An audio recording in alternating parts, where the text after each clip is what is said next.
Welcome to Scorched Earth and a general reading for the sign of Sagittarius, Sun, Moon or Ascendant for the month of December 2024. I hope you're well, hope you had a good birthday and all that kind of thing, or, you know, happy birthday to come if you haven't had it yet. What to tell you, right, before the reading begins, if it resonates with you and you'd like to go a little bit deeper, there will be an extended that you can access at the end. That is via the link in the description box below. Have a look in there. All sorts of things that you might need are located within that description box. So, Sagittarius, let's flip the camera around and see what is going on with you. Could I have 3 cards for Sag, please? What's going on with Sagittarius? Well, we have the Queen of Cups reversed. What about current energy for Sagittarius? Oh, I'll take that. 3 of Wands, and what's coming towards Sag for December? Okay, we have the 9 of Swords and we have the 2 of Swords going on. Right, so I was going to say no major arcana, but here it is at the bottom of the deck. We have the Hanged Man, indicating either a changed position, a changed perspective, or the necessity of employing one. I mean, there are other ways of looking at the Hanged Man. It can talk about surrender, and not talking about, you know, putting down your weapons and all that kind of thing. I'm talking about, you know, in a fight between you and the universe, knowing when to surrender is a really good thing, like submit to. That's possible. Let's get some clarifiers out down here, and actually I want to use this deck and we'll take it from there. Tell me about this Queen of Cups in reverse, please. Skipped across. We have the Ace of Wands. We also have the 8 of Wands and the Ace of Pentacles. See, they came out like that, but actually I want to put them like that. But then also I want to put them like that. And I should tell you for why. Before I forget, I'm going to put a pin in this. It's because something new has started, but it's not yet evident what that is. That's what I want to say to you. That feeling is very, very strong. Something new has been set in motion. And at this point, it's not possible for you to see that, or even actually, you know, kind of put your focus on it yet. Nevertheless, it's there. Tell me about the 3 of Wands, please. There's the 3 of Wands here. We have the King of Wands, that's Leo energy, and we have the Hierophant, which is Taurus. So we've got double fixed signs under that. And what about this 9 of Swords, 2 of Swords? 2 of Wands and the Sun. That's more Leo energy there, interestingly enough. There we go. And the 2 of Cups in reverse. Right, Ace of Swords now is at the bottom of the deck. This is quite interesting, Sag, because for the rest of the signs, and you are the last one that I'm reading for here, there's been a clear, I would say, a fairly clear demarcation between those who are having kind of a good time this month and those who are having a bad time, right? For some of them, it's kind of somewhere in the middle, right? I'm thinking about Virgo here, right? It's kind of like the time that they're having isn't nearly as bad as they think it is, but, you know, they've got to push through and have some, interestingly, have some faith that things are going to work out. So it kind of looks uncomfortable on the face of it, but in reality, it's not really that bad. This here seems a little bit more complex than generally we're accustomed to seeing for Sagittarius, and that's because there are things that are happening that aren't really as visible as we would like them to be. Let me get my fucking phone off here so it stops buzzing. It drives me nuts. And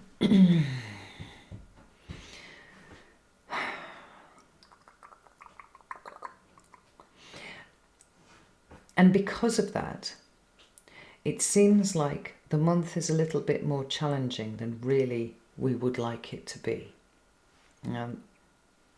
So let's start over here with this Queen of Cups, because I think quite a lot hinges on what is happening over here, right? So the Queen of Cups is Cancer energy, and it's very nurturing energy. It's for me, I feel like the Queen of Cups is probably the most, motherly of obviously from an emotional perspective, than any of the other queens. Like they take care of facets of what it is to raise a child. So the Queen of Wands is very interested in fostering independence and that sort of thing. The Queen of Pentacles is going to make sure that those kids have clean hair, clean shoes, and their lunch money and all that kind of thing. We're very practical, very resource based. The Queen of Cups is more just that absolute adoration and nurturing that comes from the Cancerian archetype. But it's showing up in the reverse here. Now there are a couple of different ways to interpret what this means. In the first instance, there could be somewhat of a bit of a shutting down of emotions within you, or has been, because this is recent past, right? A kind of shutting down of emotions because things have been just a little bit too much, right? The emotions have kind of peaked. There's been some sort of experience, and there's been a decision, whether it was conscious or subconscious, to try and turn the dial down on the sensitivity, just so that you can cope, just so that you can function, right?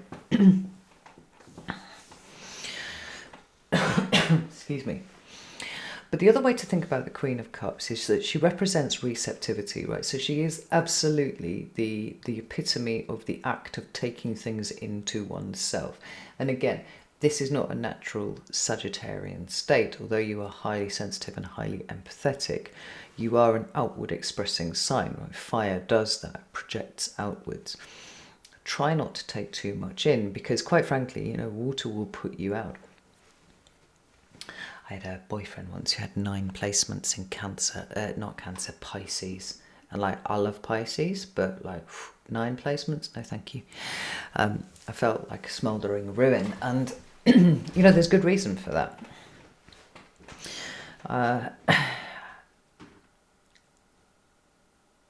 And bearing in mind what I'm talking about when we talk about the Queen of Cups in that respect, in that regard, it could well be that what's been turned down is the amount of stuff that you are allowing in, simply because there's something about it that feels like it's been putting your fire out. Now, where this gets really interesting is what is happening underneath.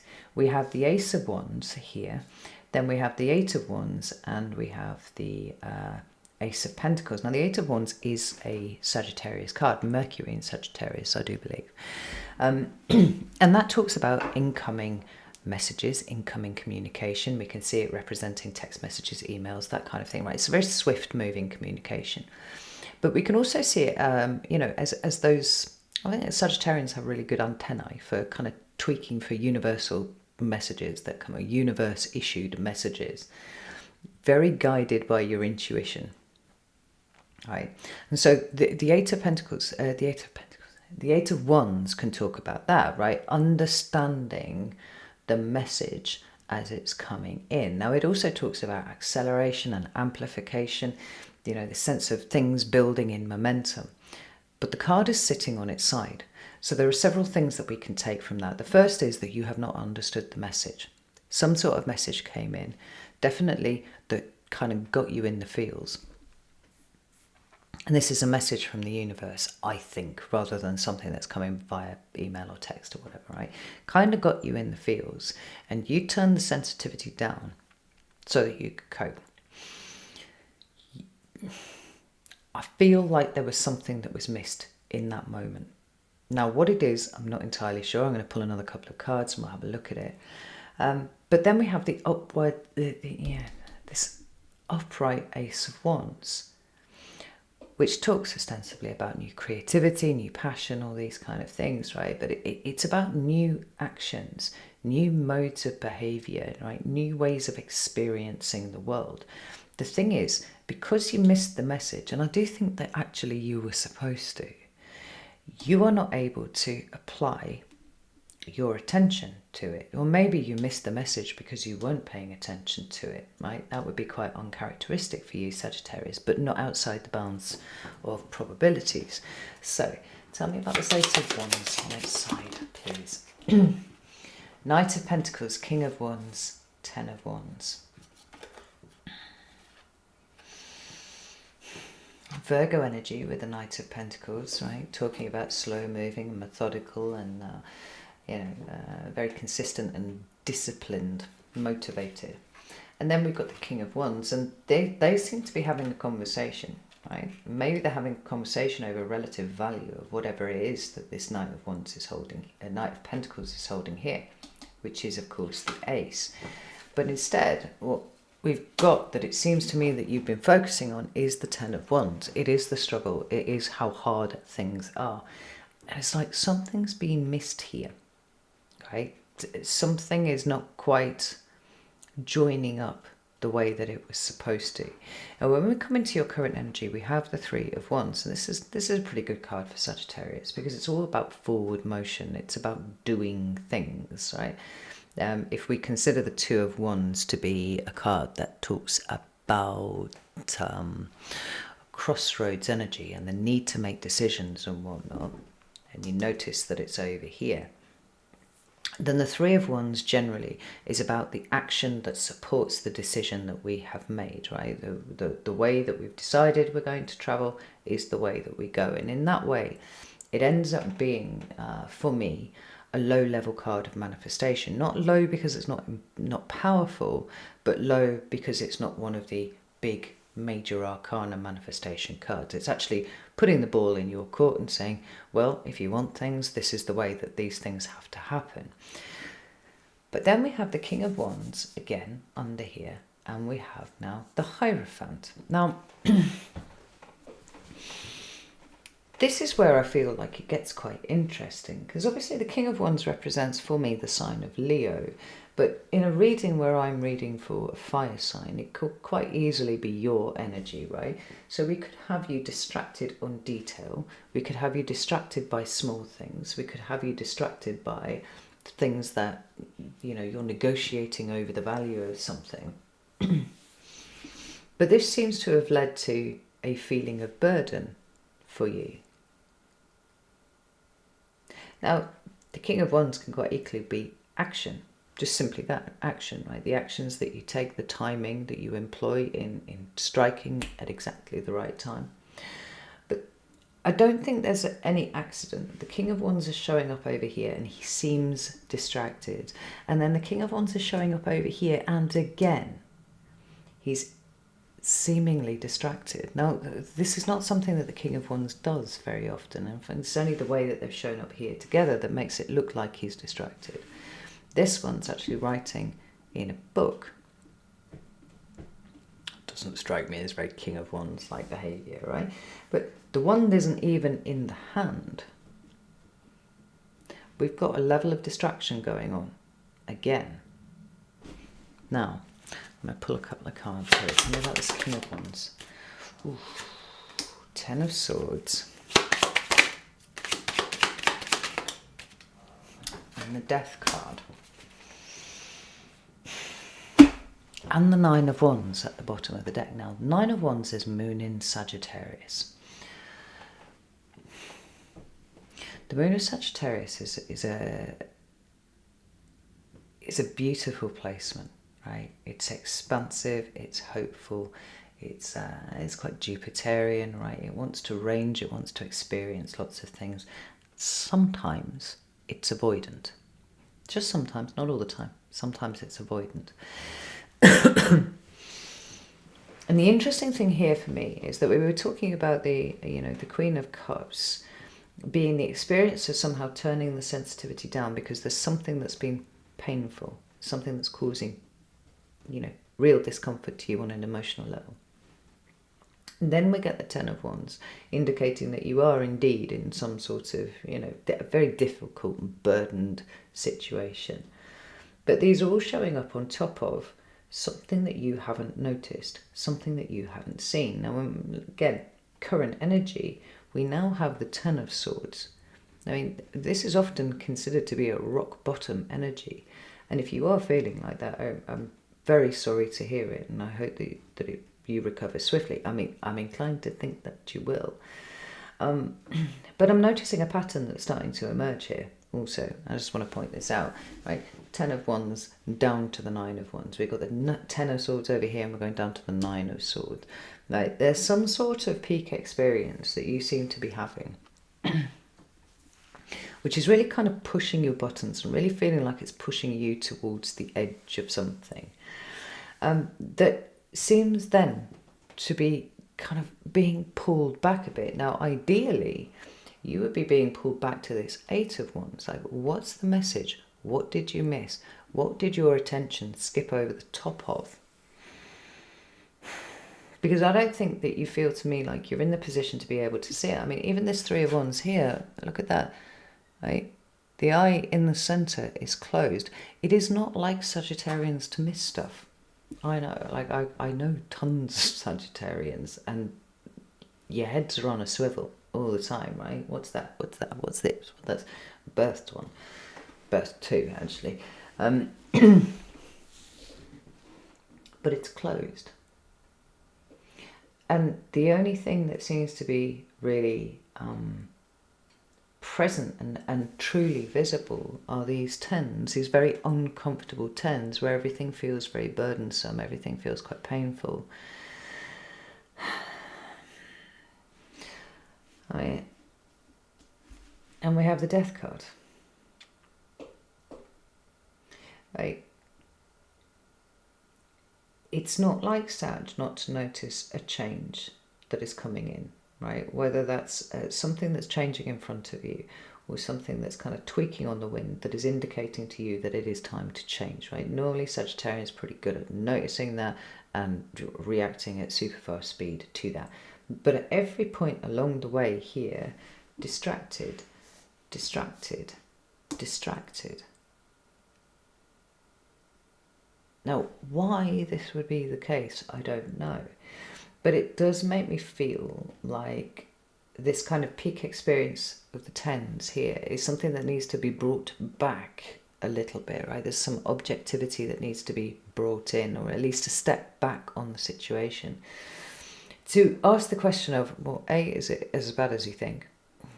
And B, maybe your attention is going in the wrong direction, if it's going anywhere at all, rather than being distracted by whatever it is that you are distracted at. Like, what's going on with you? Because this retreat back to the nines is like asking what is going on inside of you right now.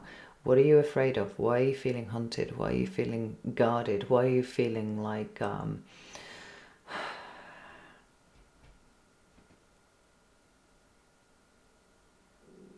everything's just going to get harder from here?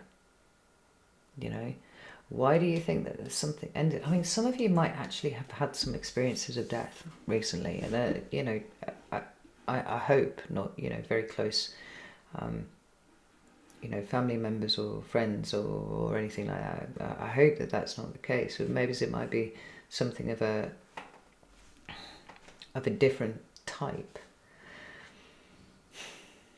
But the Death card can also speak to some sort of transformation that is required. Now, you know, this energy of the Hierophant feels actually a little bit more engaged than any of the other cards that I've seen so far, which is weird because it represents Taurus. And in a toss-up between Sagittarius and Taurus as to who would be the most observant, who was paying attention, who was ready to, you know, engage with something in the right here, right now, my money would always go on Sagittarius, except that you seem to be distracted by something else entirely. And this Taurian energy here, which is very much centered around decoding the secrets of the universe. And this is really interesting because this is actually what Hierophant means, right? It's this decoder of the sacred mysteries.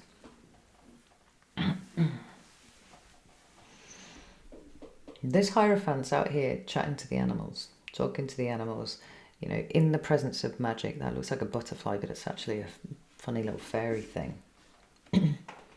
It's stable, it's solid, it's secure. And it's not feeling quite as wigged out as you seem to be right now, Sagittarius, because it's paying attention to the things that are important. Now, whether or not you've had some sort of experience of death that seems to have, you know, given you some sort of issue, or whether it is in fact that something fairly fundamental needs to change inside of you, but you need to be paying attention to it. right? To realise that perhaps whatever this is that you've missed here, it was supposed to be the catalyst, or it will end up being the catalyst, right? For some sort of introspection to see where you are kind of focusing on where things are difficult, focusing on things that are hard, instead of taking those simple joys that normally would come very naturally to Sagittarius. I mean, the question is what's going on with you, because you're trying to move forwards but you've got your eyes closed. You're trying to feel your way along but you turn the dial down on your emotion. You see what I mean? This is really, really interesting. Let's get another let's get another card here for the Hierophant. Why is the Hierophant here for Sagittarius? Like, something really does seem to have pained you quite deeply, Sag. And the turning down of the emotion was a very necessary response in the moment to what occurred. But I feel like it's perhaps caused more issues than it's solved. Because it was kind of an attempt to pivot away from what was painful, right? As Sagittarians are wont to do occasionally.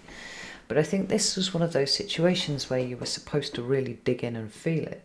We've got the Seven of Cups at the bottom of the deck, which is talking about, you know, the confusing morass of our emotions, not really knowing what any of these means. I mean, in this case, he is quite literally in the dark about how he feels about things. Well, you can't know how you feel about things if you turn down the dial on your emotion, right? Because you'll be whispering away and you can't hear a thing. But this Three of Swords here, representing some sort of pain, it's like, I don't think you were supposed to distract yourself from it. There's the thing. This is very interesting indeed. So when we come over here to what's coming towards you in December, it feels like it's a bit of thrashing backwards and forwards with yourself, to be honest, right? Because we go from the Ten of Swords down here to the Nine, but I really, really like this Nine of Swords. I'll actually hold it up a second so you can see it. So, as I often say, right, we can see how the swords are stabbed into the earth, and the earth itself is bleeding. You can see that at the bottom, right? And we have all 9 swords that we're accustomed to seeing, but is the eye really drawn to those 9 swords? Not really. Well, the swords are starting to go green and discoloured, right? They've been in the ground for so long. Instead, our eye is drawn to the flower that is reaching out towards the sun. I mean, for me, this Nine of Swords is a card of hope rather than a card of mental distress. Whenever the nines show up in any reading, they're kind of kicking back the energy to you and saying, how are you managing this thing? So how are you managing your actions? That would be the Nine of Wands. Also, how are you managing your boundaries and that kind of thing, right? But like, what are you doing? What are you actually doing in this moment? Are you panicking? Are you turning down the dial on things? Are you trying to distract yourself rather than being with the issue? Here in the Nine of Swords, it's like, how are you managing your mind? Or has your mind been managing you? You know, attempting to turn something off is not the same as learning to manage it. And I do feel like that's the difference between where you have been and where you will end up. You know, because particularly if the message itself was designed to make you tap into something deeper with you, right? And then learn to master that. Pivoting away from it isn't really doing the thing. We've got the Two of Swords here, which is not seeing what we don't see, but it is essentially it's a moon card. It's another card of the emotions, but in this case, it's actually the requirement to balance your emotions. It's moon in Libra. Now, I often talk about this in terms of not seeing what we don't see, not knowing what we don't know. Well, we've already established that over here you kind of missed the lesson, and I'll be honest, right, I don't think we ever really miss anything. We just come at it when it's time, when we're ready to. But the importance of this was missed, as it was supposed to be. And now the rest of December is actually about kind of picking that apart a little bit. The question of where your faith is would be a strong one. The question of, because here's the thing, right? It's very easy to slip on the cloak of faith. It's very easy to be optimistic when things are going relatively well. But that's not where you need that skill set. You need that skill set when things are being difficult. You need that skill set where things are challenging. You need that skill set actually when it's digging you right in the feels and saying, what are you going to do about that? Right? Because it's all about the mastery. Now, the Hanged Man showing up there actually then becomes much more clear to me, because it's like, oh, in that moment you were designed to, you were supposed to, this is what the lesson was, submit to the overwhelming emotion of whatever this was, right? Really feel it so that you could process it and put it in the right place in your heart, right? And deal with this from a position of faith and emotional strength, rather than trying to reduce the effect of it by distracting yourself by all sorts of different things. So it's like with the Two of Swords, because we're staring at the swords, we quite often miss the egg that is sitting behind it. And like I said, there's something got started over here, but because you turned down the sensitivity on it, it's like there are multiple things that have been missed, including some sort of new start that's already ignited here. Like, you haven't seen it yet, and you certainly haven't turned your attention to it, but it is there. Now we have more cards numbered 2, 2, 2, 2, which is putting all of these absolutely within you. Like, 2 is a very emotional number. It's actually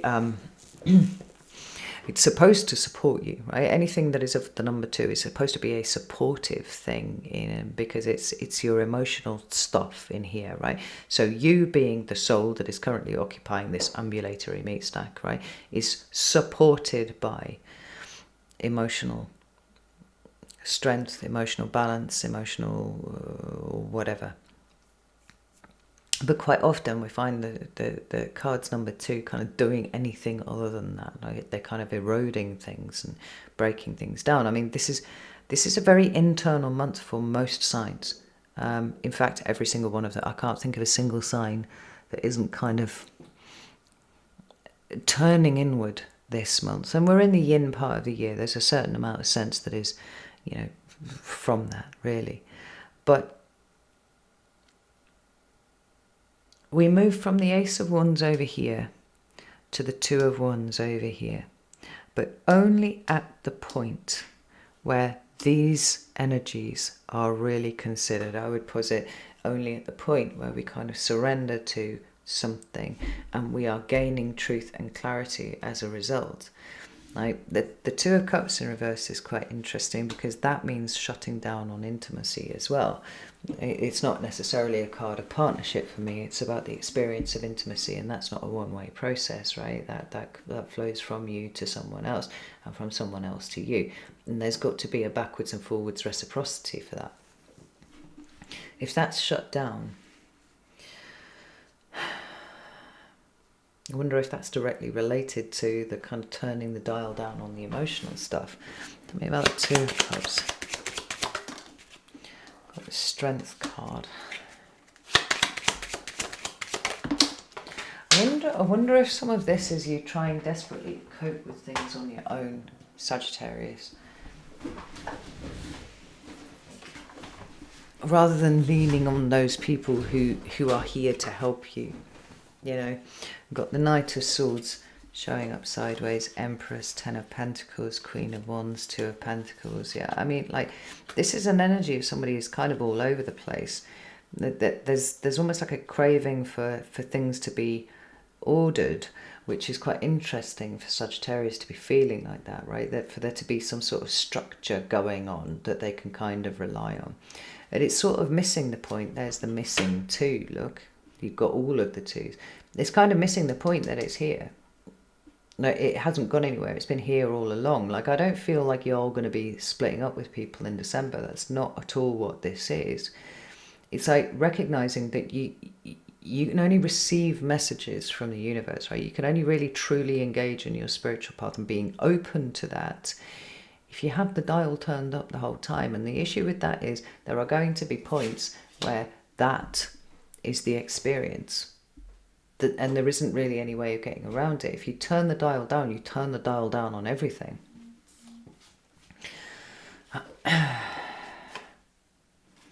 And this craving for structure and stability,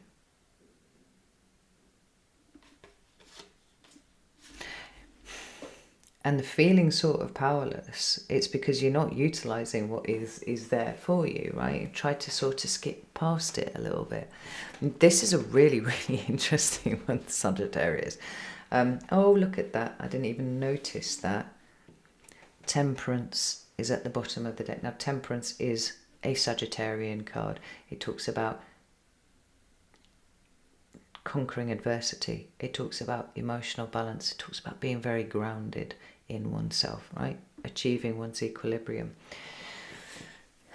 But it also talks about divine guidance and divine timing.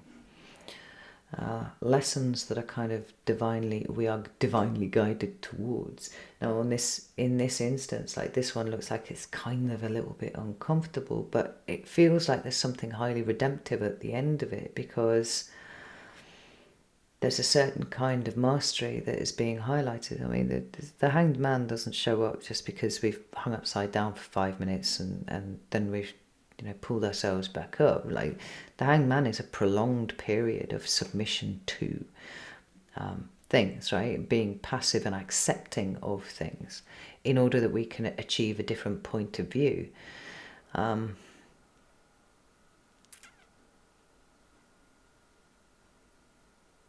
It's a card of illumination.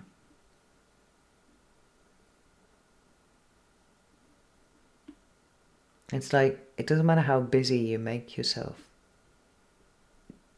Like, there's only so long that you can swerve. The fairly profound thing that just seems to have happened here for you. I'm going to go over to the extended now. If you'd like to join me over there, you're very welcome to do so. You can do that on Circle, you can do that on Vimeo. I would be delighted to see you in either place. And we're going to dig into this a little bit more. Like, I would like to know what this new star is over here. Now, I don't know if the card's going to tell me, because there's a certain process that you seem to need to go through first. But we'll ask anyway, right? I want to see if we can try and unpick this just a little bit. So, know that I love you all very, very much. And I'll see you soon.